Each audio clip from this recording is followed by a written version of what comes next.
110টি আম বিক্রি করে 120টি আমের ক্রয় মূল্য পেলে শতকরা লাভ হবে। 4টি অপশন দেওয়া আছে, কোনটা সঠিক উত্তর আমরা দেখব। কোশ্চেন এখানে বলেছে 110টি আম বিক্রি করে, এর মানে হচ্ছে 110টি আমের বিক্রয় মূল্য যা হবে, মানে 110 গুণ বিক্রয় মূল্য যা হবে সেটা হয়ে যাবে 120টি আমের ক্রয় মূল্য, মানে 120 গুণ ক্রয় মূল্য। তো এই মাঝখানে এখানে সমান চিহ্ন দিয়েছি, ঠিক আছে।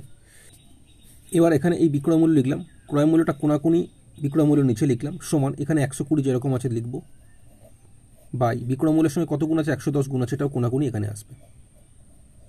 এর ফলে আমরা এখানে বলতে পারি ক্রয় মূল্য যদি 110 হয়, বিক্রয় মূল্য হয়ে যাবে 120।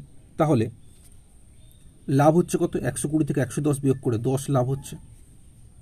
কোশ্চেনে জিজ্ঞেস করতে শতকরা লাভ কত, অর্থাৎ 100 টাকায় কত টাকা লাভ। তো সেক্ষেত্রে ক্রয় মূল্য ছিল কত, 110, এর উপর লাভ হয়েছে কত, 110, এর উপর লাভ হয়েছে কত, শুধু 10, তাই তো। গুণ 100 টাকায় কত লাভ জিজ্ঞেস করেছে, এর সাথে গুণ 100 করবো। অর্থাৎ ফর্মুলা তোমরা বলতে পারো শতকরা লাভ বের করার ফর্মুলা, বার্ষিক কত শতাংশ সুদে 4 বছরে 1000 টাকা 1400 টাকা হবে।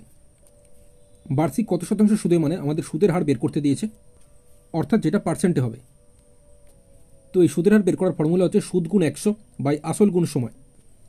এবার সুদ এখানে কত হবে, দেখো 1000 টাকাটা এটা আসল, এই 1000 টাকাটাই 1400 টাকা হবে, মানে সুদে আসলে। তো সেক্ষেত্রে সুদ কত হবে, 1400 থেকে 1000 বিয়োগ করলে 400 টাকা সুদ হবে, তাই সুদের জায়গায় 400 লিখলাম।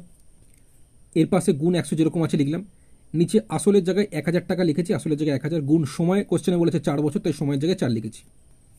উপরে এই দুটো শূন্যের সাথে এই দুটো শূন্য কেটে দিলাম, তারপরে এই একটা শূন্যের সাথে নিচের এই একটা শূন্য কাটলাম, তারপরে 4 দিয়ে 40কে কাটলে 10, যেহেতু 4 10 40, তাহলে সুদের হার হচ্ছে 10%, যেটা রয়েছে অপশান এতে, তাই অপশান এই হয়ে যাবে সঠিক উত্তর।